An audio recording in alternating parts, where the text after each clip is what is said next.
እሺ መጽሐፍ ቅዱስ ጥቅስ ጠቅስ ጠይቀኝ። አዎ አይ አሁን ኦርቶዶክሳውያን መጽሐፍ ቅዱስ ጥቅስ ጠቅስ ብሩኬ ፕሊዝ እኮ ልጠቅስልህ ነው እኮ ጥቅሱን መጀመሪያ አስቀድም። እሺ ስለ ድነት ነው የማወራው። አይ ስለ ድነት ነው መጀመሪያ ጥቅስ ጥቀስና እዚህ ጥቅስ ላይ ብለህ ጀምርና መጽሐፍ ቅዱስ ከፍቼ እየጠበቅኩ ነው። ጠይቀኝ እኮ ልጠይቅህ እኮ ነው መዝሙሬ። ገባኝ ብሩኬ። ጥቅሱን ንገረኝና ከጥቅሱ ጀምር። አታብራራ አንተ። ጥቅሱን አብረን የእናንተ እናብራራዋለን። ጥቅስ ይሄ ጥቅስ ጀምር። እሺ ጥቅሱን አመጣዋለሁ፣ ችግር የለውም። ቆይ ጥቅሱ ጀምር ብሩኬ። ካላሰራኝ እንዴት ይሆናል መዝሙሬ? እንዴ እድል ሰጠው እኮ መጽሐፍ ቅዱስ ጥቅስ ስጠኝ እያልኩ እኮ እድል ሰጠውክ። እሺ ይኸውልህ ርዕስ እሺ፣ አንዴ ጠብቀኝ። እሺ አንዴ ላውጣሽ።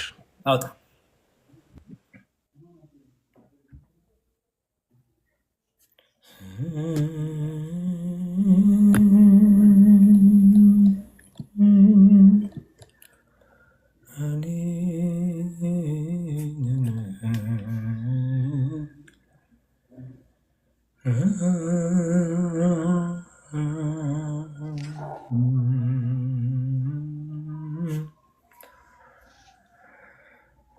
እሺ ስለ ድነት ስለሆነ ማውራት የፈለኩት በእኛ ቤትና በእናንተ ቤት ያለውን ዮሐንስ 10:27 ጀምሮ እስከ 29 ያለውን ለአንብብልህና ቀጥል።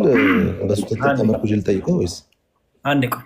ዮሐንስ ወንጌል ምዕራፍ 10 አንተ ፕሮቴስታንት ስለሆንክ ያንተን ማስተምሮ ትነግረኛለህ፣ ይህንን ማስተምሮ እነግርሃለሁ። አንድ ላይ ሼር እናደርጋለን። ጥሩ። ዮሐንስ ወንጌል ምዕራፍ 10 ከቁጥር ስንት? 27 እስከ 29 ድረስ። እሺ ለአንብብልህና በጎቼ ድምፄን ይሰማሉ፣ እኔም አውቃቸዋለሁ፣ ይከተሉኝማል። እኔም የዘላለም ሕይወት እሰጣቸዋለሁ፣ ለዘላለምም አይጠፉም፣ ከእጄም ማንም አይነጥቃቸውም። የሰጠኝ አባቴ ከሁሉ ይበልጣል፣ ከአባቴም እጅ ሊነጥቃቸው ማንም አይችልም። እኔና አብ አንድ ነን። ልቀጥል? አይ በቃ እስከ 29 ነው የፈለኩት። ዋና ፖይንት ምንድን ነው? ወደ እሱ የመጡትን እንደማይወጡ ይናገራል እና ደህንነታቸው የተጠበቀ እንደሆነ እዚህ ላይ ያሳያል። ሌላም መግለጽ እንችላለን ምዕራፎችን። አሁን የምፈልገው ጥያቄ ምንድን ነው? በዚህ ላይ ተመርኩዤ እኛ ፕሮቴስታንቶች ወንጌል አማኞች እናምናለን ድነታችን ሊነጠቅ እንደማይችል፣ እናንተ ደግሞ እየዳን እንሄዳለን ትሉናላችሁና አሁን ሚዩት አድርጌ መስማት የምፈልገው ነገር ኦርቶዶክሳውያን ድህነታችሁ እስከምን ድረስ ነው? አንድን ሰው ኦርቶዶክስ እንዲሆን ስትጠሩት ምን ታገኛለህ ብላችሁ ነው የምትጠሩት? ሚዩት አድርጌ እሰማለሁ። በደንብ ንገረን እስከምን ድረስ እንደሆነ ድነታችሁ። ሰውን ስትጠሩ ምን ታገኛለህ ብላችሁ ነው የምትጠሩት ወደ ቤታችሁ የሚለውን ብትነግረን ደስ ይለኛል። ኦኬ ጥቅሱ አልገባኝም። ጥቅሱ ከጥያቄ ጋር አይገናኝም። ጥቅሱ ስማኝ ብሩክ፣ እኔ አዳምከው አዳምጠኝ። ጥቅሱ ከጥያቄ ጋር አይገናኝም። ጥቅሱ እያወራ ያለው ሲጀመር ዮሐንስ ወንጌል ምዕራፍ 10 አውዱን አይተው ከሆነ ከላይ የተጀመረ ኮንቨርሴሽን አለ። አንዳንዴ ዝም ብሎ ከማል ጉትት አድርጎ ጥቅስን መዞ እንዲያው ለአንተ ለምትፈልገው ነገር ማስቀመጡ አዶንቲንግ አግባይም ወይ መጽሐፍ ቅዱስ በደንብ አውዳይ ፍቹን ታውቀዋለህ ብዬ አምናለሁ። ለምን ተነገረ፣ ለማን ተነገረ፣ እንዴት ተነገረ፣ ጌታ ምን ጠይቆ ነው የተናገረው የሚለውን መቼ ማወቅ አለብህ። መጨረሻ የጠየቀን ጥያቄ ከጥቅሱ ጋር ፈጽሞ አይገናኝም። ከጥቅሱ ዓላማ ጋር አይገናኝም። ጥቅሱም የቀረበበትን ሪዝንንም በአካፕ አያደርግልህም። ወይ ጥቅሱን አንተ የምትረዳበትን መልኩ አስቀምጥልኝና እንደዚህ እናድርገውለን። ይህን ጥቅስ ፕሮቴስታንት እንዴት ይረዳዋል፣ ኦርቶዶክስ እንዴት ይረዳዋል የሚለውን እንየው። አንተ ይህን ጥቅስ አንብበህ እንደ ጴንጤ የተረዳኸውን እንደ አንድ ፕሮቴስታንት የተረዳኸውን ነገር ንገረኝ ከዚህ ጥቅስ ላይ። እኔ ደግሞ ይህን ጥቅስ አንብቤ ምን እንደተረዳው እነግርሃለሁ። ቀጥላውን አሁን ምን መሰለህ የሚለው መዝሙርዬ፣ ብዙ ካልተረዳሁ አላውቅም እንጂ ትምህርት ይሄን አሁን ጥቅሱ አንተ የፕሮቴስታንት ትምህርት ይሄን ጥቅስ አብራራው እንደ ፕሮቴስታንት፣ ከዛ ደግሞ አብራራዋለሁ። ደቂቃ ልስጥህ፣ ስንት ደቂቃ ልስጥህ? ቆይ ሰጠኛለህ፣ ችግር የለውም። አሁን መጀመሪያ ጥያቄ ልጠይቅ ስለፈለግኩ ነው። ከዛ በኋላ ወደ ጥያቄው እንገባለን፣ ችግር የለም። ለአንብበውና አንተ አይገናኝም አልከኝ እንጂ ለአንብብልህ። ይኸውልህ በጎቼ ድምፄን ይሰማሉ፣ እኔም አውቃቸዋለሁ፣ ይከተሉኝማል።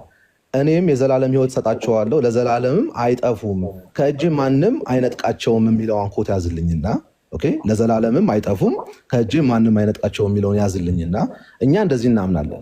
አንድ ወንጌል አማኝ ማንም ከእጁ እንደማይነጥቀን መዳን አይታጣም ብለው ነው የምታምነው? የሚታጣው በመካድ ብቻ ታጠዋለህ። ክርስቶስ ኢየሱስን በመካድ ብቻ ይታጣል። ስለዚህ መዳን ይታጣል አይታጣም ነው እናንተ አሁን ኮንቨርሴሽናችን ማለት ነው አይደል? ሶሪ አልሰማሁም፣ ስልክ ገብቶብኝ ነበር።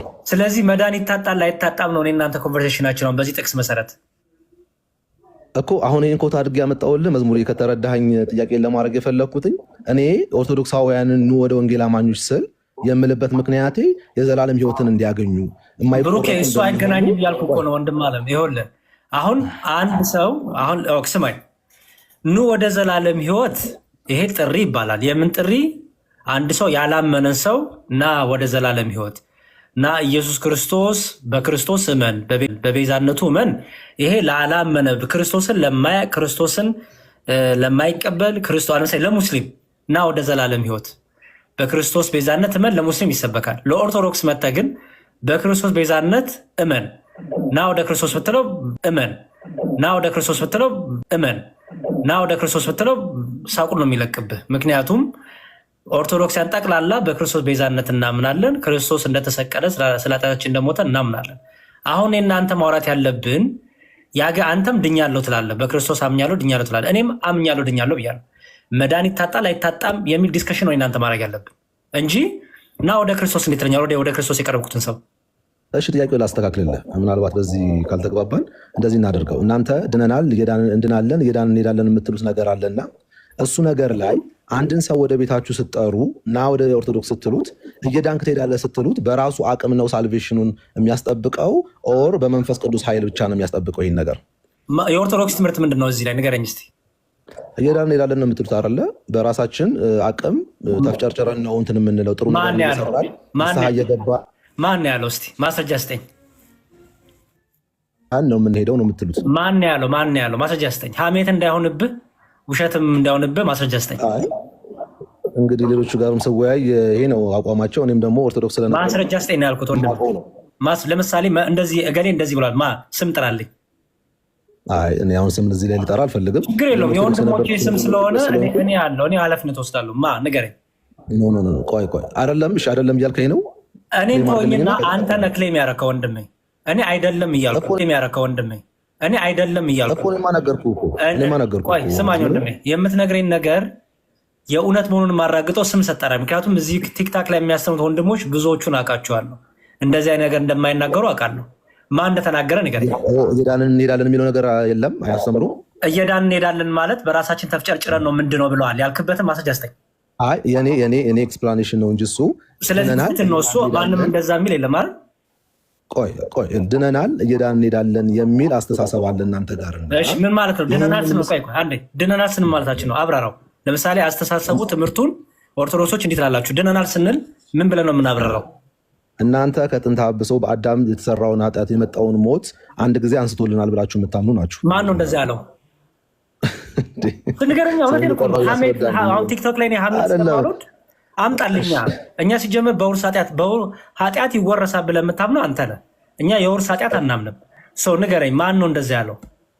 ኖ የዳናችሁ ከምንድን ነው? እሺ መዝሙር እኔን ተወኝ። ይኸውልህ ወንድሜ፣ አንተ እኮ አሁን ክሌም እያደረግ ስለሆነ ለምሳሌ ካላወቅከው እኔ አላውቀውም ትምህርታችሁን፣ ድነናል እየዳንን ነው እንድናለን ስትሉ ትምህርቱን አላውቀውም በል እና እናስተምርህ። አውቀዋለሁ ብለህ ደግሞ ክሌም ካደረግ ወንድሜ ብሩክ፣ ድነናል ስንል በምንድን መልኩ ነው የምናብራራው? እየዳን ነው ስንል በምን መልኩ ነው የምናብራራው? እንድናለን ስንል በመልኩ ነው የምናብራራው። አንተ እንድመልስልኝ እኮ እኔ የምመልስልህ መጀመሪያ የተናገርከውን ነገር ካጠራው በኋላ ነው። ካላወቅከው መልስልኝ በለኝ። ለምሳሌ አላውቀውም፣ ድነናል እየዳን ነው እንድናለን ስትሉ አላውቀውም፣ ይህን ትምህርት አስተምሩኝ በለኝ። ዲያቆናቱም አሉ፣ መምህር ዘላለም እናስተምራለን። እናንተ ግን ድነናል እየዳን ነው ስትሉ እንዲህ እያላችሁ ነው ብለህ ስለተናገርክ እሱን አጥራልኝ።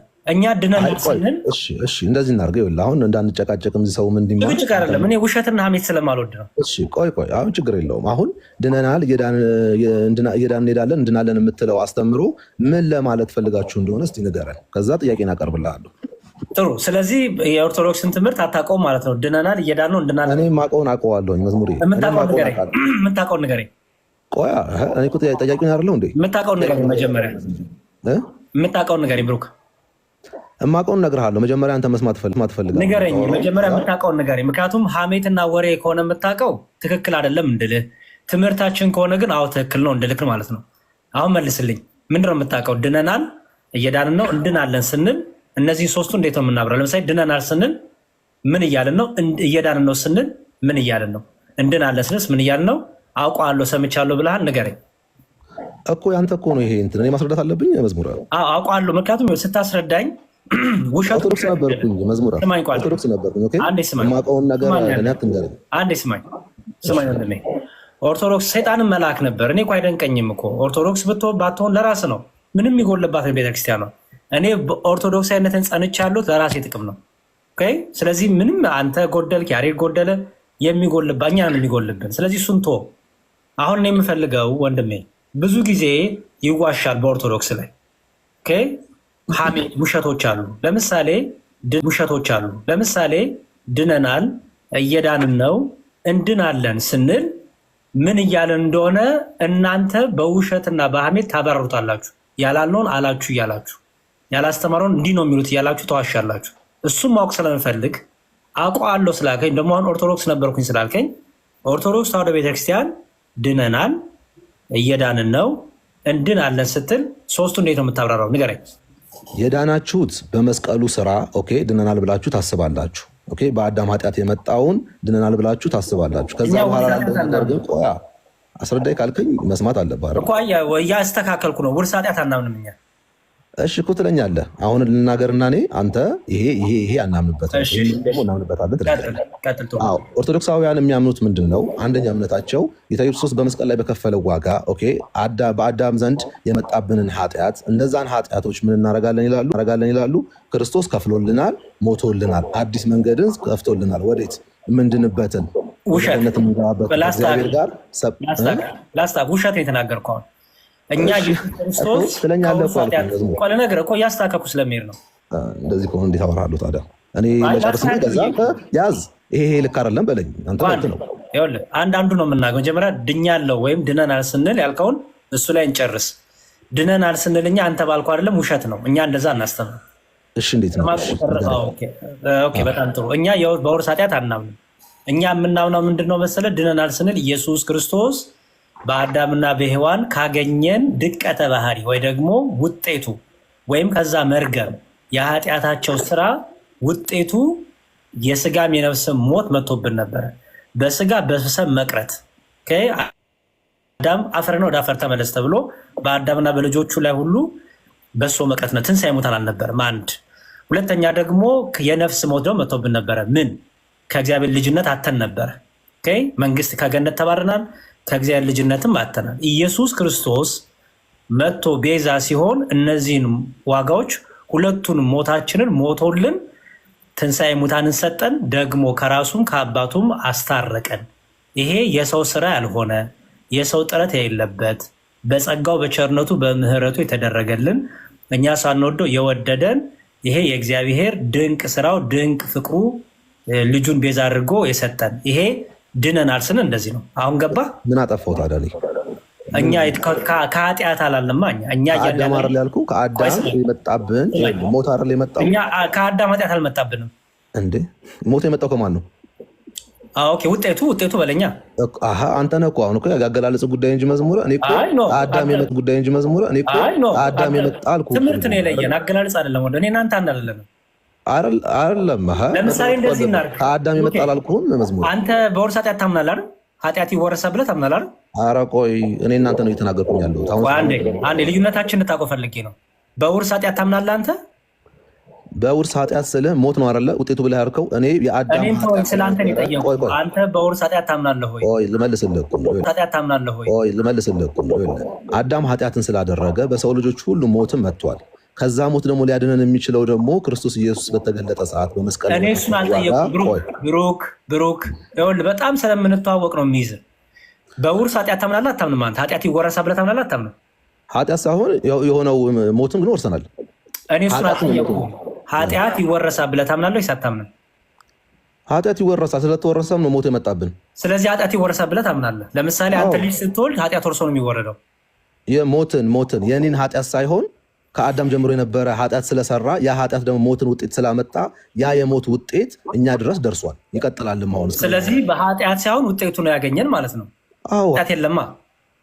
ሞት እኮ መጣ አይደለ? ሞት አንተ ጋር አሁን አይደርስም። ውጤት ነዋ እኮ ያው እኮ ነው። ታዲያ ያው አይደለም። እኛ እናምንማ፣ እኛ ኃጢአት አንወርስም። ያው አይደለም። የኃጢአት ስለሆነ አይደለም ሞት የመጣብህ። ውጤቱ አግኝቶናል እኮ እና ታዲያ እሱ ተላልፎ መጥቶ አይደለም እሱ ውጤት ይባላል። ይኸውልህ እሱ ወደ ባህሪያችን የመጣ ውጤት ነው እኮ ተላልፎ መጥቶ አይደለም እንዴ? መዝሙር ኃጢአት አልወረስንም፣ ኃጢአት አልተላለፈም። በኃጢአት ምክንያት አይደል የኃጢአት ያመጣው ውጤት አለ። ያ ውጤቱ ደግሞ ስለዚህ በቃ ውጤት ብላ አውራኛ፣ ውጤት ሳይሆን ኃጢአት ወረስ እንዳትለኝ። ኦ ማይ ጋድ። እሺ በአንተ በፈለከው ተርጉመው። ግን ይሄ ኃጢአት ግን አለ መጥቷል እኛ ድረስ። ለአንተ ጴንጤ ድረስ መጥቶልሃል። እኛ ጋር ኃጢአት የመጣ በሞት መልክ መጥቷል። በቃ በዚህ እንግባባ። ትምህርት አትመሳሰል ብሩኬ። ይኸውልህ ለምሳሌ እኔ ልክ መስመሬ እንዳሰመርኩ አስምር፣ ምንም የሚያሳፍር ነገር የለም። አንተ ኃጢአት ይወረሳል ብለህ የምታምን ጴንጤ እንደው ካውቃለሁ። ምክንያቱም በጴንጤ ትምህርት ኃጢአት ይወረሳል ብላችሁ ስለምታስተምሩ። እንደዚህ አላልኩም። ስማኝ። እኛ ደግሞ ኃጢአት አንወርስም። እኛ ደግሞ ኃጢአት አንወርስም። ከኔ ከእናት ከአባቴ ኃጢአት አልወርስም። ልጅ አባቱ ኃጢአት አይወርስም መጽሐፍ እንደሚል። ይልቁንም እኛን ያገኘን ውጤቱ ነው። ይልቁንም እኛን ያገኘን ወደ ባህሪያችን የገባ ውጤቱ ነው። ለምሳሌ ዛሬም እኮ ኃጢአት እንሰራለን አይደለ? ዛሬም ኃጢአት እንሰራለን። ዛሬም ኃጢአት የምንሰራው ለምን? ሰዋዊ ባህሪ ስላለን ነው። ወደ ባህሪያችን የመጣው ስላለን። ኢየሱስ ክርስቶስ ከውርስ ኃጢአት አይደለም ያዳነን። ከውርስ ኃጢአት ይወረሳል። ከውርስ ኃጢአት አድኖናል ካልክማ ለምን ዛሬ ኃጢአት ትሰራለን? ይልቁንም ክርስቶስ ያዳነን ውጤቱ ካገኘን ከስጋና ከነፍስ ሞት ወደ ባህሪያችን የስጋም የነፍስም ሞት መጥቶ ነበረ። ከዛ ኢየሱስ ክርስቶስ በቤዛነቱ በሞቱ ሞታችንን ገደለልን። የነፍስ ሞታችንን ገደለልን። እሺ መዝሙረ አንድ ጥያቄ ጠይቃለሁ። እናጥራው ካልከኝ እዚሁ ላይ እናጥራው። አዳም በተፈጠረበት ሰዓት ኃጢአትን አይሰራም ነበር አይደለ? አዳም ነፃ ፈቃድ ያለው ነው የተፈጠረው እኮ። ነፃ ፈቃድ አለው ግን ኃጢአትን አልሰራም ነበር አይደለ? ንጹህ ባህሪ እግዚአብሔር ሲፈጥረው ንጹህ አድርጎ ነው የፈጠረው። ንጹህ አድርጎ ከፈጠረው በኋላ ያችን በለስ ከበላ በኋላ ኃጢአትን ሰራ። ኃጢአት ተጀመረ በሱ አይደለ? ወደ ባህሪው ሞት ገባ። ወደ ሰው ጥያቄ እሱ አይደለም። ስለጠየቀኝ እኮ አንተ ጥያቄ እሱ አይደለም። ያን ክርስቶስ መጀመሪያ እግዚአብሔር ሲፈጥረው አዳምን ምንም ኃጢአት የለበትም ነበረ፣ አይሰራምም ነበር። የመጀመሪያ ኃጢአቱን የሰራው እግዚአብሔር ያዘዘውን እንዳታረግ ያለውን ሲያደርግ ያኔ ኃጢአትን ሰራ። ኃጢአትን ሲሰራ ሞትም ገባ። ያ ኃጢአትን ስለሰራ አዳም ያ ኃጢአት እስቲል በእኛ ላይ በስጋችን ላይ ስላለ እስቲል አልቀጠለም። ኃጢአት አይደለም የቀጠለው። ኃጢአት አልወረስንም ወንድሜ። አንተ ኃጢአት ወርሻለሁ ካልክ አንተ እየሰራህ እኮ ነው። አሰራም እንደ አንተ ማስረጃ ይስጠን። በቃ ኃጢአት የሚወረሳል የሚለው ከሆነ መጽሐፍ ቅዱሳዊ ማስረጃ ይስጠን። ዲያቆን እየተግባባን እያወራን ስለሆነ ቀጥልና ማስረጃ እያቀረብ ችግር የለውም። እንመጣለን፣ ወደ ጥያቄ እንመጣለን። አሁን የመጀመሪያ ጥያቄ እኮ እሱ አልመልስ ስላለኝ ነው። አሁን ብሩክ አትዋሽ። እኔ በምጠላው ነገር ልንገር፣ ውሸት በጣም የምጠላው ነገር ሰዎች ሲዋሹ አልወድም። ምን ዋሸው ነው? እኔ አልመልስም አላልኩም። አትዋሽ ፕሊዝ። አልመልስም ብልህ ገስት ላይ አትቀመጥም ነበረ። አትዋሽ። ይሄ ፖለቲክስ ውሸት። አትመልስም ያልኩ ለምን መሰለህ? ብሩክ ይኸውልህ፣ እኔ አልመልስልም አላልኩም። ደግሞ አልመልስልም በቃኝም አላልኩም። አልመልስልህም አላልኩም። ያልኩት ምንድን ነው? ጥቅስ ጠቀስ። ጥቅሱ ከጥያቄ ጋር አይገናኝም። የጠቀስከው ጥቅስ ከቅፌ ማንም አወጣችሁም ይላል። አንተ ደግሞ አመጣህና ምን አልክ? ክርስቶስን ወደ ክርስቶስ ሰዎች ሰጠሩ እንዴት ነው አልክ። ይሄ ጥቅስ የሚጠቀሰው ወደ መዳን ለመጡ ለኛ አይጠቀስም። ወይም ድነት ይታጣል አይታጣም ብለን በእሱ ላይ እናውራ። የጠቀስከው ጥቅስ ከሀሳብ ጋር አይገናኝም ነው ያልኩ። ስለዚህ አትዋሽ። እውነቴን ነው። እኔ ማለት የሆነ ለታክቲክና ለቴክኒክ ብዬ አይደለም። ትክክል በሆኑበት ነገር ላይ መደገፍ ያስፈልጋል። አለበለዚያ የሆነ ፖለቲካ ነው የሚሆነው። ሃይማኖት ትክክል በሆነበት ነገር ላይ ትክክል ናችሁ፣ እዚህ ላይ ትክክል ናችሁ፣ ይችን ደግሞ አስተካክሉ ነው መባል ያለበት። ይሄ ላይ ግን ትክክል አይደላችሁ ነው እንጂ መባል ያለበት። እኔ በጣም ደግሞ ካልም ናቸው። ያሬዶ አይታቸው ከሆነ ሙሉ የሚሉት ልጅ ፋዘር እንትን ይሄ ማን ብራዘር ዳዊት የሚሉት ሌላ ማን ነበረ? ይሄ ማን ነበር? አኪ እንኳን ትንሽ ይወላውላል፣ ወላዋይ ነገር አለበት። ግን ያኛው ማን ነበረ? አሉ እና ሁሉም የሚገርም ጨዋዎች ናቸው። ሲሪየስሊ እውነት እግዚአብሔር ምስክሬ ነው። እኔ ከመካነ ኢየሱስ ኦርቶዶክስን የሚሳደብ ሰው ታውቃለህ? ላይ እየከፈተ ኖት ኦንሊ ኦርቶዶክስ ብቻ ሳይሆን ህዝቡ የሚሳደብ የስድብ ካራክተር ያላቸው እኔ አላውቅም። ቀሲስ በጣም ያነባሉ እነዚህ መካነ ኢየሱሶቹ። ትራዲሽን፣ የቅዱስ ትውፊት፣ የአባቶች ትምህርት ያነባሉ። እንትናቸውም ነው የምልህ። አሁን እርጋታቸውም አይተህ ከሆነ ኢስተርኖች ድምፃቸው አይሰማም፣ ካቶሊኮች ድምፃቸው አይሰማም። በጣም እርጋታ አላቸው። ኦርቶዶክሳውያን እንደዚያ ናቸው። እና ሉተራንን ይቅርታ ግን ቀሲስ መለኪያችን ይሄ ነው ማለት ነው። እንደው እስቲ ሐሳቡ ከእንትን አንጻር ነው። አሁን ምንድነው የሰሞኑ የተነሳው መሰሎት ቀሲስ? ሰሞኑን የጥምቀት ጉዳይ ተነሳ፣ የቅዱስ ቁርባን ጉዳይ ተነሳ እና ጥምቀት ሉተራን እንደሚታወቀው ለኃጢአት ስርየት፣ ጥምቀት ከሞትና ከዲያብሎስ ይቤዣል፣ ጥምቀት የዘላለም ሕይወት ያሰጣል ብለው ያምናሉ ሉተራን። ይሄ ብቻ አይደለም፣ የክርስቶስ ስጋና ደም አማናዊ ነው ብለው ነው የሚያምኑት። አሁን በዚህ ጉዳይ ላይ እርስ በርሳቸው ሲያወሩ ብራዘር ዳዊት የሚባል ወንድም እኔ በክርስቶስ ስጋና ደም ጉዳይ ላይ አለ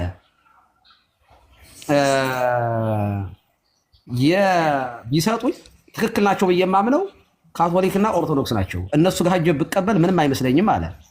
ሌሎቹ ጋር ጴንጤቆስጣል ግን ሄጄ ግን አልቀበልም፣ ትክክል አይደሉም፣ ስተዋል፣ ሙሉ በሙሉ ስተዋል በዚህ ጉዳይ ላይ አለ። በቃ ሙሉ ስለዚህ አልቀበልም አለ። በዚህ የተነሳ ጴንጤቆስጣል በሙሉ ተንጫጫ ማለት ነው። ኦኬ። ስለዚህ በፊትም ትንሿ ኦርቶዶክስ እያሉ ይሰድቧቸው ነበረ። አሁንም ደግሞ የባሰ ደግሞ እንደተባለው እና እነዚያ የሚጠቅሱት ዮሐንስ ወንጌል ምዕራፍ 3ን ለዳግም ልደት እንደሆነ በጣም ብዙ ጥቅሶችን የዮሐንስ ወንጌል ምዕራፍ 6ን ስለ ስጋው ደግሞ እንደሆነ አጠቃላይ የአባቶችን መጻሕፍት ሪፈር እያደረጉ ነው የሚሞግቱት። ኦኬ ሶ ይሄንን ሲያደርጉ ትክክላችሁ መባል አለባቸው።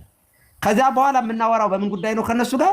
አንደኛ ማን ያጥምቅ ክህነትን በተመለከተ፣ ሁለተኛ እንደተባለው በቅዱሳን ምርጃ ላይ አጠቃላይ በነገር እንደተላይ ባለው ነገር እኮ ማውራት ይቻላል። አሁን ሰዓቱ ግን አጀንዳው የሁለቱ ነው፣ የሉተራንና የጴንጤቆስጣል ነው።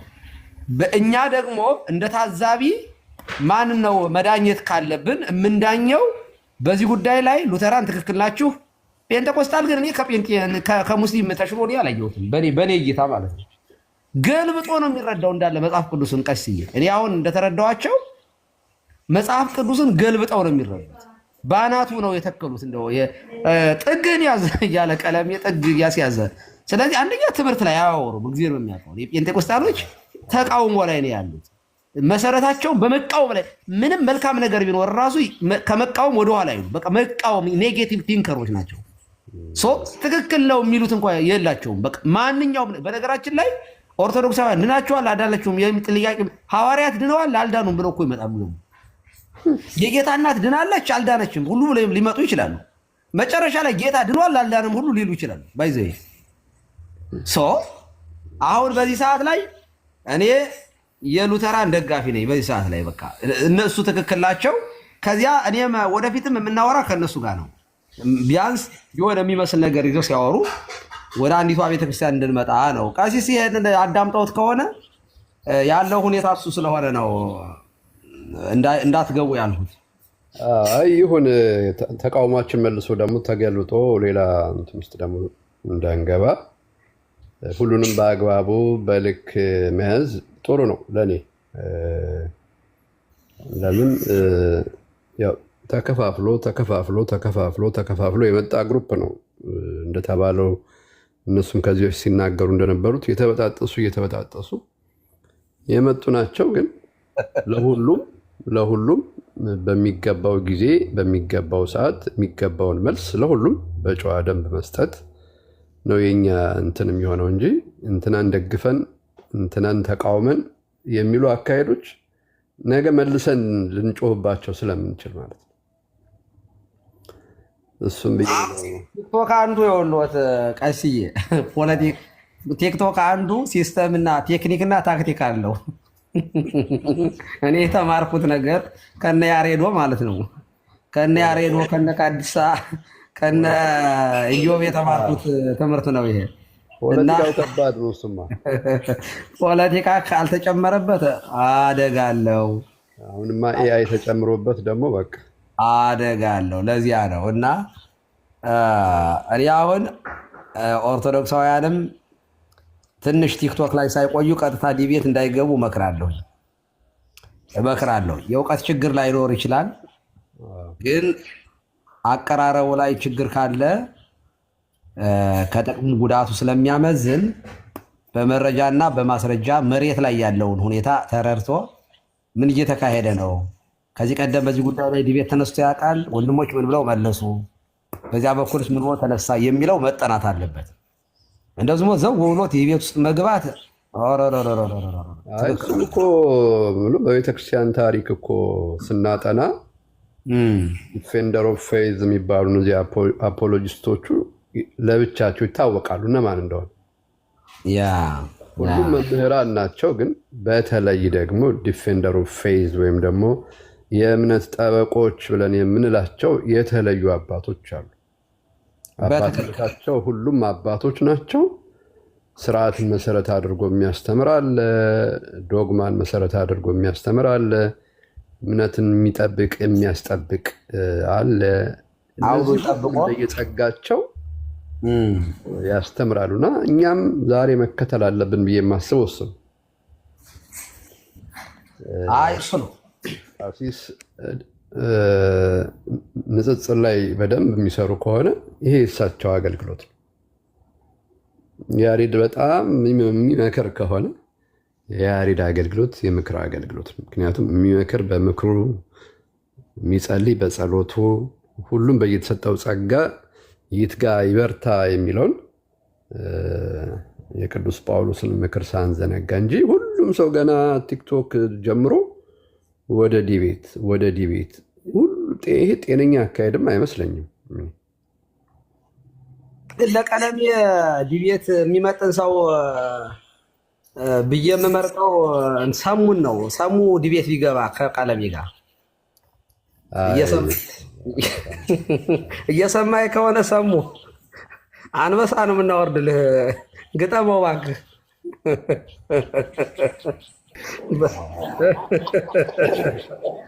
እስቲ አሁን ምንድነው ትልቁ ነገር ምንድነው? እኔ እንደተረዳሁት ኤርሚያስ አንድ ትልቁ ያየሁት ክፍተት ምንድነው?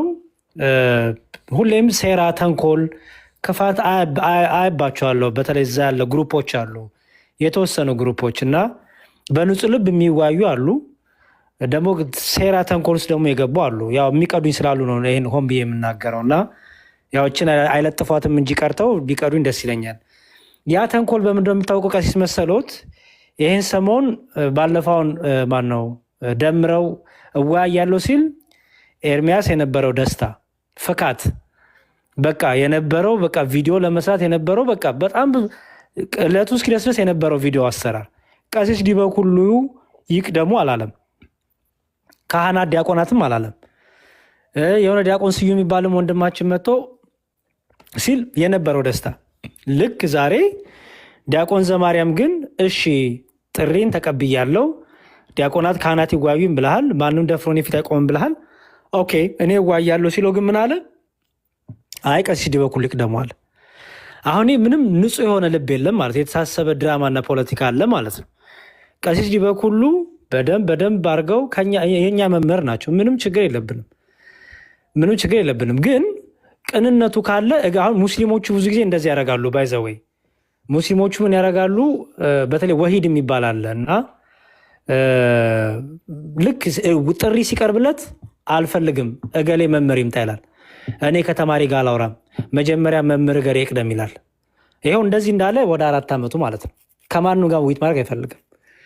እና ልክ ያችን አካሄድ ነው በቃ። ባለፈውም የውሃድ እንደዛ ቢጠይቀው በጥምቀት ዙሪያ ጥምቀት የእግዚአብሔር ስራ ወይስ የሰው ስራ፣ ጥምቀት ያድናል ወይስ ያድን የሚለው እንዋይ ሲለው ያ ሁሉ ፎቶውን አውጣብሃለሁ፣ አሳልፌ እሰጥሃለሁ፣ ለእኔም ስጠኝ ፎቶውን፣ ሙስሊሞቹ ላይ አፍን የምከፍተው ፎቶውን ለጥፌ ነው ከዚህ በኋላ በቃ እንዋይ ብቻ ስላለው ማለት ነው። እና በጣም የቲክቶክ እንትን እኔ ግን አሁን ላቅርብለት ግድ የለም በመሀል ላይ አሁንም ላቅርብለት ቆይ ጥሪ እያዳመጠት ሊሆን ስለሚችል በአበበ ጉልላት ጉዳይ ላይ መጀመሪያ ምክንያቱም እኔ ከቀለሜ ጋር የማላወራው ስለሚዋሽ ከዋሸ ደግሞ ወንጀል እውነት ነው። የሚያወራኝ ነገር እንዳምነው እንዲጠራልኝ የምፈልገው ነገር አለ። አበበ ጉልላት ሞቷል አልሞተም? አበበ ጉልላት ያ ድምፅ የአበበ ጉልላት ነው አይደለም በሚለው ጉዳይ ላይ ዲቤት መግባት ፈልጋለሁ። ይኸው ጥሪ አቅርቡልኝ ለቀለሜ ማለት ነው፣ ለኤርሚያስ ይቅርታ፣ እንደው የቀለም ሰው ስለሆንኩኝ ያው ቀለሜ እያልኩ ተቸገርኩኝ፣ አውቄ ነው። ለማንኛውም ለቀልድ ያክል ነው። ለማንኛውም ዲቤቱ ግን የእውነቴን ነው። ዲቤቱ ግን ኤርሚያስ ወንድማችን ኤርሚያስ አበበ ጉላት ያው ኦርቶዶክሶች ገደሉት፣ በመርዝ ነው የገደሉት፣ ሞተ ብለሃል እያለቀስክ ማለት ነው። ቪዲዮ አለን። ሞቷል አልሞተም በሚል ዲቤት ጠርቻለሁ። ሞቷል ካልክ መረጃን ታቀርባለህ። እኔ ደግሞ ያሰማኸው ድምፅ የአበበ ጉልላት እንዳልሆነ ጭራሽ ባለቤቱን የድምፁን የዚያ የቅዳሴውን ባለቤት ይዤው እመጣለሁ። በዚህ ጉዳይ ላይ ካጠራን በኋላ ይቅርታ ጠይቀህ በፈለግከው ርዕስ ላወራህ ፈቃደኛ ነኝ። በቃ ይሄን ጥሪ አስተላልፉልኝ። ማነሽ ትርንጎ ብርቱካን ምናምን ነው ማን ነበር የሚላቸው? ስማቸውን ጥራልኝ። ያሬዱ አሉት የሚቀዱት አሉ። በቃ እንግዲህ ቀሲስ ይሄ ነገር በነገራችን ላይ ይሄ እንትን እንደ ቀልድ ሆኖ ታለፈ እንጂ የሚገርመው ነገር ይሄ እኮ ትልቅ ክስ ነው፣ ውሸት ነው። በጣም የተገደለ ሰው አለ ቤተክርስቲያኗ። በቁርባን አድርገው ገደሉት። ይሄ በነገር ላይ ያሬድ እኔንም ብሏል። እኔንም መድኃኒት አጠጥተውኝ በጠላ ጌታን ስቀበል ነው የዳንኩት ብሏል። ድምፅ የተሰልቦ ነበር ብሏል እዚያው ቪዲዮ ላይ ባይዘ። ይሄ ታድሶቹም እንደዚህ ያደርጋሉ። ባለፈው ጋይ ጽጌ መጥተው ጭንቅላቴን ቀጥቅጠውኝ ጭንቅላቴን አፍርሰውኝ ገለውኝ እንደዚህ ደብድበውኝ በብረት በዱላ ደብድበውኝ በቃ ሁሉም ቤተክርስቲያኗን የሆነ ነገር ስም ለማጠልሸት የሚለጥፉት ነገር አለ። እኛ የሳቅ እናልፈዋለን እንጂ እውነቱን ለመናገር በህግ ራሱ ሊያስጠይቅ የሚችል ነገር ነው እና ያልሞተን ሰው ሞቷል ብሎ ራሱ ማስወራት ሚዲያ ላይ ፋሚሊዎቻቸውም እንዴት ዝም እንዳሉ አላውቅም። እና በትምህርት ግን ይኸው ትምህርት ላይ በተለይ ነገረ ድነት ላይ የጥምቀቱ፣ የቁርባኑ፣ የሚስጥረ ስላሴው፣ የነገረ ትንሣኤ ሙታኑ የእነዚህ ሁሉ ላይ ማውራት የምትፈልግ ከሆነ በተረጋጋ መልኩ ትምህርት የሆነ ነገር የምታወራ ከሆነ ሁላችንም ዝግጁ ነን። ዲያቆን ዘማርያም አሁንም በነገረ መስቀል ላይ ክፍት አድርጎልሃል። ስለዚህ ያንን ውይይት ተቀበል። በቀሲስ በኩሉ ጀርባ ሆኖ መደበቅ አያዋጣም። ተቀበልና ከዲያቆን ዘማርያም እንዲሁም ምግባርን ይማራል። እውነት ለመናገር ምግባርን ትማርበታለህ። አንደበትም እንዴት ጥሩ ይሄ እንዴት መልካም አንደበት እንደሆነም ሁለት ትማርበታለህ ብዬ አምናለሁ። ኤርሚያስ እና ቤቱ የት ይሁን እያሉኝ ነው። ቤቱ የት ይሁን? የውይይቱ ቤቱ በኮሆስት ግቡ ሁለታችሁም። ቀሲስ በጣም ጥሩ በኮሆስት ቢሆን ነው የሚሻለው እንጂ በሰው ቤት አይሆንም። ቀሲስ አገባለሁ። ሲሪየስሊ በጣም ነው የምገባው። በቃ ቀርተውታል የቀዱ ሰዎች አሉ። በቃ እንግዲህ ፖስት አድርጉና አድርሱለት። በኮሆስት እንገባለን። ኤኒታይም መግባት እንችላለን። ይህንን ካጠራ በኋላ ወዲያው ወደ ቀጣዩ እሱ በሚመርጠው እንትን ላይ ደግሞ እንገባለን። መልካም በጨዋነት ማለት ነው። ምንም ችግር የለውም። ወንድማችንን ለመመለስ የማልጥረው ጥረት የለም። እግዚአብሔር በሚያውቀው ከተመለሰ ምን ነው ይኸው ግሎሪ አብ አለ። ቀሲስ ግሎሪ አብ አንድ ቀጃ አለ። ግሎሪ አብ የሚባል ሰው አለ። በደንብ ይሄን ቀርታ አስተላልፋ ብዬ አስባለሁ። ለኤርሚያስ የቀረበለትን ጥሪ አድርስለት። ዘልዳም ድፊባቸውም ይኖራሉ። እነ ቤኪም ይኖራሉ ከፕሮቴስታንት ወገን እና ደግሞ ከኛ ጋርም የቀረበለትን በጥምቀት በቁርባን በእነዚህ በነገረ ድነት ዙሪያ የቀረበለት ጥያቄም እሱንም አቅርብልን። ምክንያት እያበዙ ዲያቆናት መታወቂያ ያሳዩ ምናምን ከማለት በደንብ መጥቶ ዝግጅት ካደረጉ ሰዎች ጋር ቢያወራ መልካም ነው። ፍሬም ይኖረዋል ብዬ አምናለሁ። መጋቢያ መኖት ሀሳብ አሉት ቀሲስ? ደከመኝ ያለው ሰው ማን ነበር?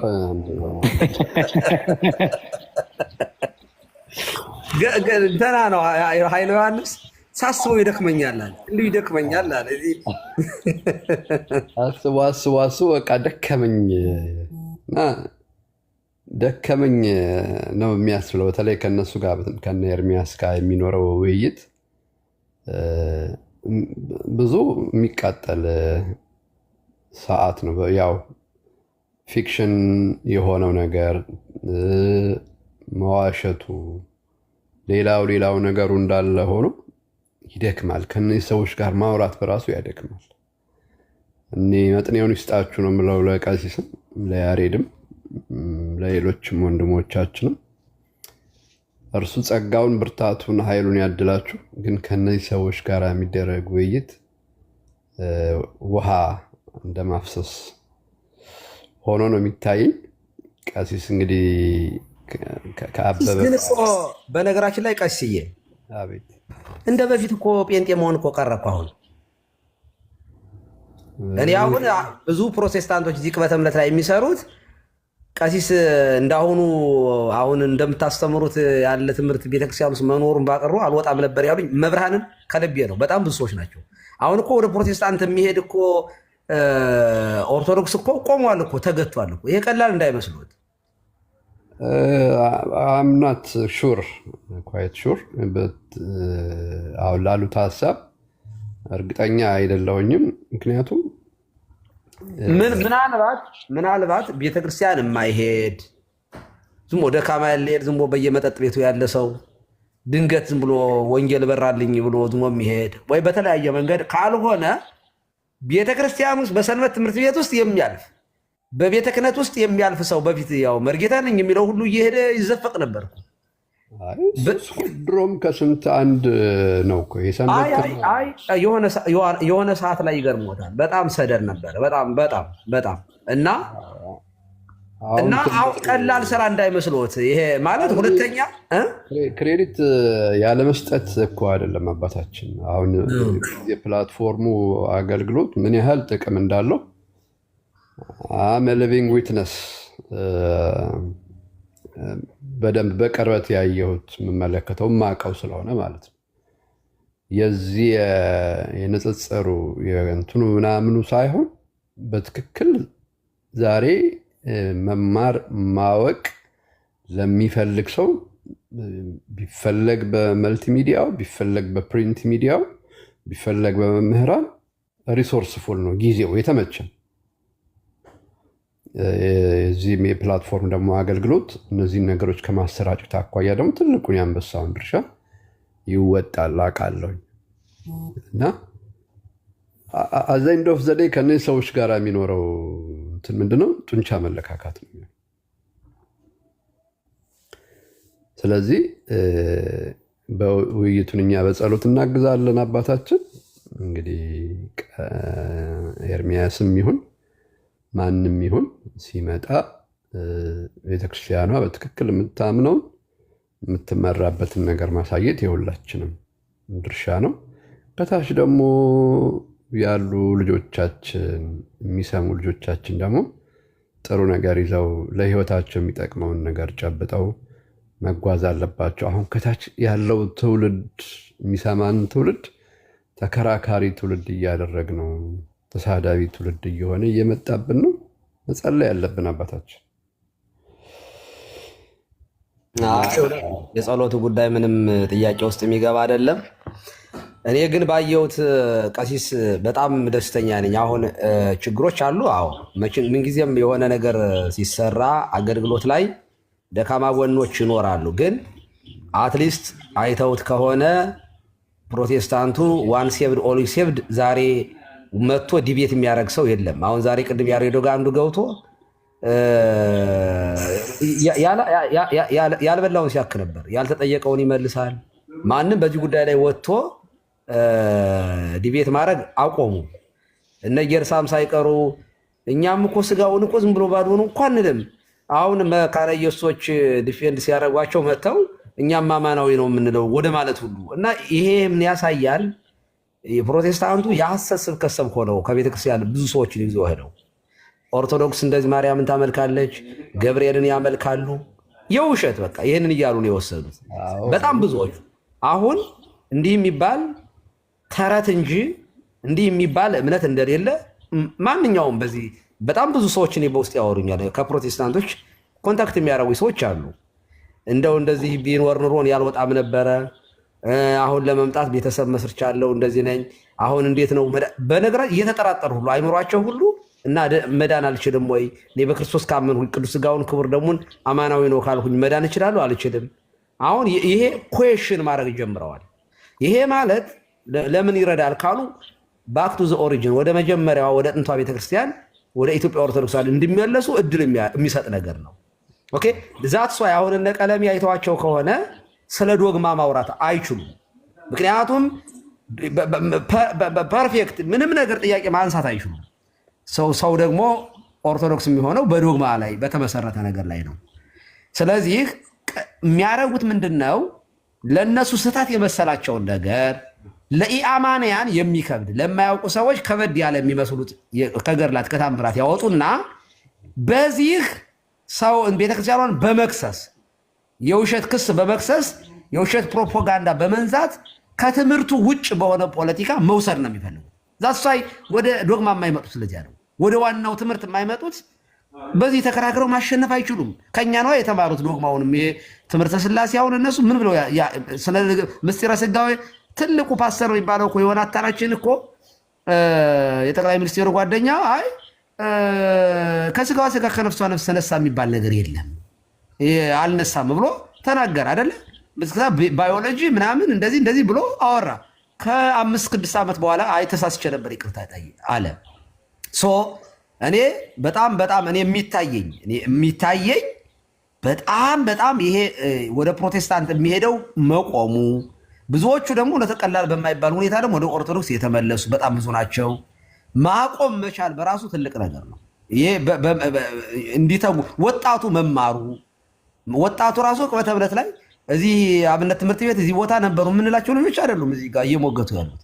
ይሄ ራሱ ለውጥ ስለሆነ እኔ ደስተኛ ነኝ። ቀስዬ አይዶ ነው በአንዳንድ ጓም የምልባቸው ነገሮች አሉ እንዳሉት ስርዓት አልበኛ የሆኑ ዝም ብሎ እየወጡ ተሟጋች ክርክር ብቻ ከትራዲሽን ወጣ ያሉ ነገሮች አሉ። እነሱ ደግሞ ያው እኛ ጠንክረን መስራትና እነሱን ማስተካከል አይ ቲንክ የተሻለ ይመስለኛል። እና እኔ ሰጀስት ማድረገው ለጠቅላይ ቤተ ክህነትም መምሪያ ራሱ መቋቋም አለበት። ለሚዲያ አይ ቲንክ ተቋቁሟል መሰለኝ የማህበራዊ ሚዲያ እንትን የሚባል ያለ ይመስለኛል።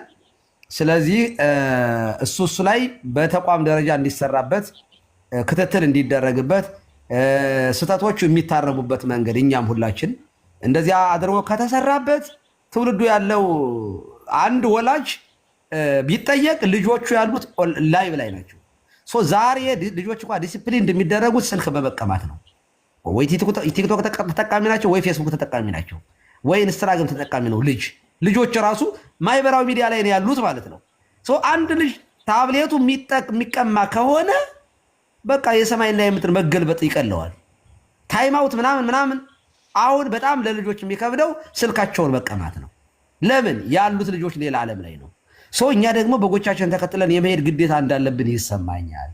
ከዚህ አንጻር መሬት ላይ ያለውን ያው ምዕመናችንን በመሬት ላይ በአየር ላይ ያለውን ደግሞ በአየር ላይ እንዳመጣጡ መሸኘት በጣም ጥሩ ነገር ነው። እና ያሬዶ ደግሞ ወደፊት ቄስ ሲሆኑ እነ ዘማርያም እነዚህ ዲያቆናቱ እያገቡ ሲመጡ ሞር ቤተክርስቲያኗን የመድረስ ትውልዱን በካውንስሊንግ የመያዝ አቅም ይኖራል።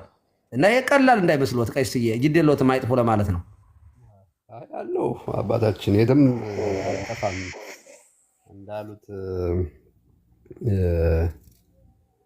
ጠቅላላ ያለውን ነገር በደንብ የሚቆጣጠረው የሚያየው አቅጣጫ የሚሰጥ የሚያስተምር የነበረው ትውፊት በዚህ ምክንያት እንዳይጠፋ እንትን የሚል አካል በደንብ እንደሚያስፈልገን አምናለሁኝ። ያለው ነገር ዝም ብሎ ሲቆም የሚቆም እንዳይሆን ትግሉ ያስፈልጋል። በመጽሐፍ የመጣውን በመጽሐፍ በአፍም የመጣውን በአፍ መመለስ ያስፈልጋል። መልስ ለመስጠት ማንም ሰው ሁሌም ዘውትር የተዘጋጀ መሆኑ ተጽፏል። የቤተክርስቲያን ትምህርቷን መጽሐፍ ቅዱስ የሚያስቀምጠው ነገር ነው። በዚህ መልክ የተቃኙ ልጆች እንዲኖሩን እንፈልጋለን። መጽሐፍ ቅዱስን እንደ ሕይወት ስንቅ እንደ ሕይወት ምግብ የሚያዩ ትውልድ እንዲፈጠር እንፈልጋለን። ለመከራከር ለመጨቃጨቅ ብቻ ሳይሆን ሊጠቀምበት የሚገባ ትውልድ እንዲኖር ያስፈልጋል።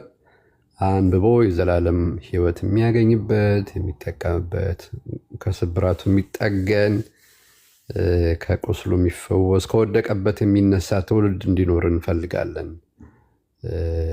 እንደዚህ አይነቱን ነገሮች ላይ አንዱም ይሄ አገልግሎታችን አንዱ አካል እንዲሆን ያስፈልጋል።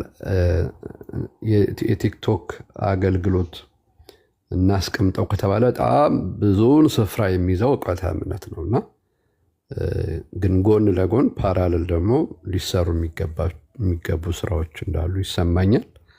ያንን ለማለት ነው እንጂ በፕሮቴስታንቱ ዓለም መጽሐፍ ቅዱስ እነሱ ብቻ የሚያውቁ ኦርቶዶክስ መጽሐፍ ቅዱስን የማታውቅ ተደርጎ የተሳለው ስል ዛሬ የተጀመረ አይደለም፣ የቆየ ነው። እናውቀዋለን። ከብዙዎቹ ጋር ስንጮህ ስንታገል ኖረናልና እናውቀዋለን። አሁን እንደ ድሮ ሰውን ማታለል አይቻልም። መጽሐፍ ቅዱስ የፕሮቴስታንት ብቻ ነው የሚል የተሳሳተ ድምዳሜ የነበራቸው ወንድሞች ይህንን ሀሳባቸው እንዳስተካከሉ ተስፋ አደርጋለሁኝ። አሁንና ጥሩ ነው፣ ግን ሆሊስቲክ የሆነ አገልግሎት፣ ሆሊስቲክ የሆነ መንፈሳዊነት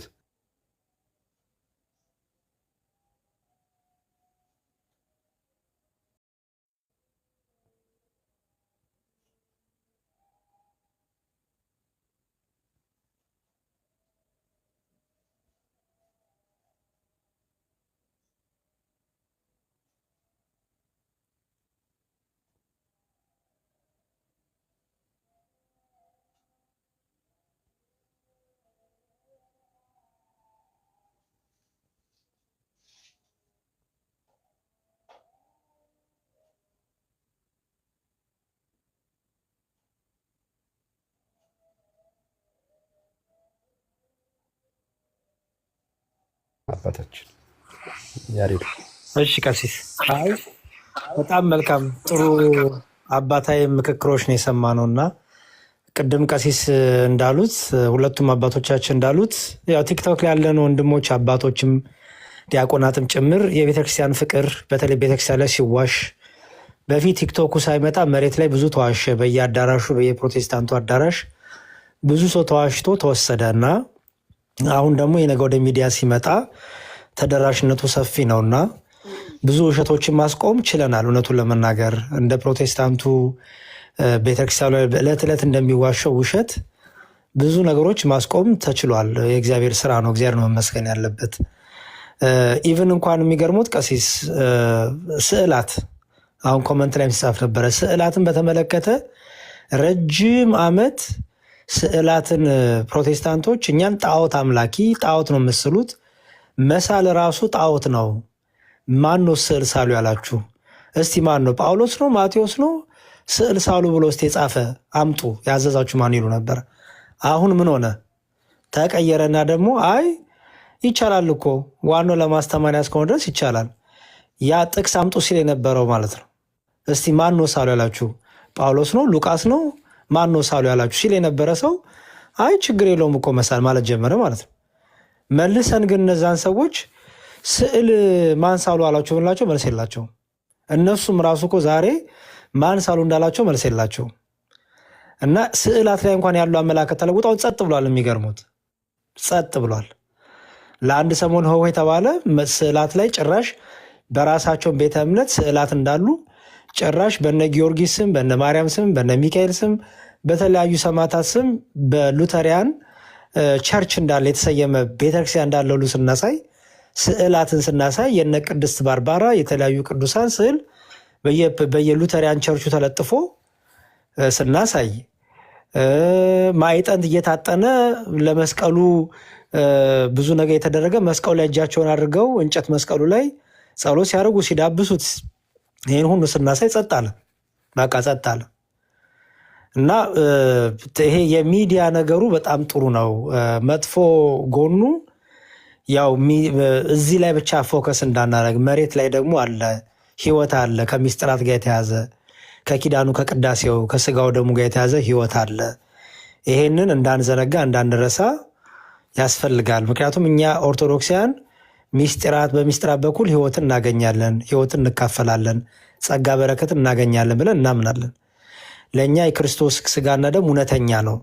ደሙ እውነተኛ ሆኖ ስጋው እውነተኛ ነው። እንደ ጴንጤው ምሳሌ ነው፣ ምልክት ነው፣ ሲምቦል ነው አንልም። እኛ ምንም አያደርግም አንልም። ለእኛ ውሃው ቅዱስ ጥምቀቱ በውሃ የሚፈጸመው ጥምቀት ከእውነተኛ ከቃሉ ከደሙ ከመንፈስ ቅዱስ ያልተለየ ነው። ስለዚህ ልጅነት ይሰጣል፣ የኃጢአት ስርየት ያስጣል ብለን እናምናለን።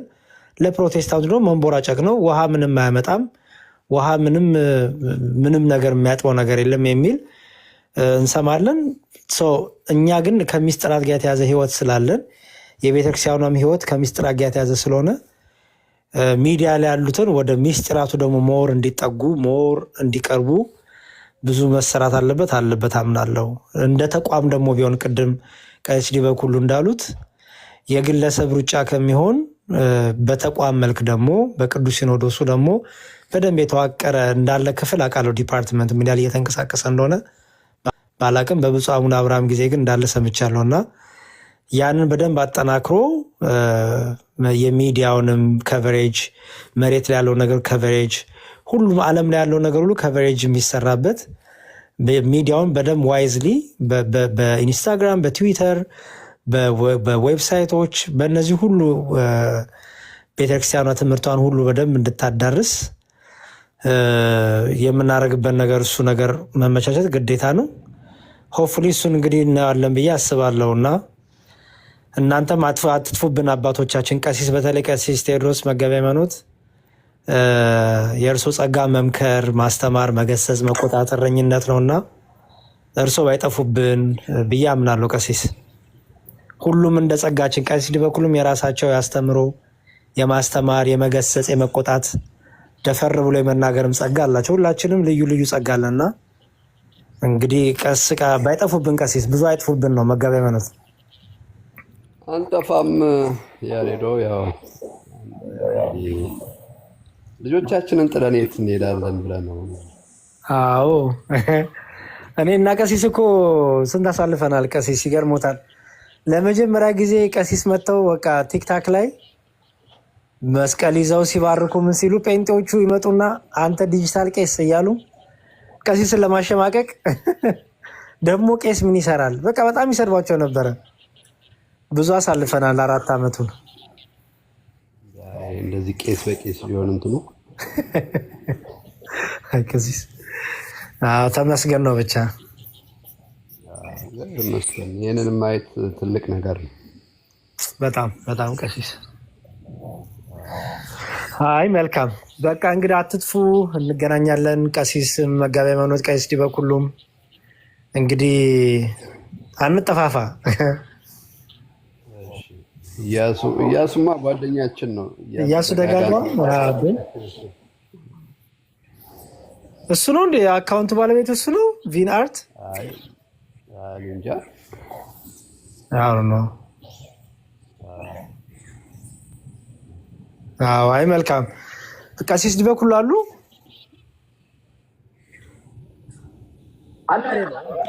አይ እያጠቃለልን ነው በቃ እንግዲህ እንደዚያ ነው። አይጥፉ ቀሲስዬ፣ ጸሎት ያርጉልንና ለዛሬ ይበቃናል። እሺ ቀሲስ በቃ ቀሲስ መጋቤ ሃይማኖት ጸሎት ይዝጉልንና እንጨርስ።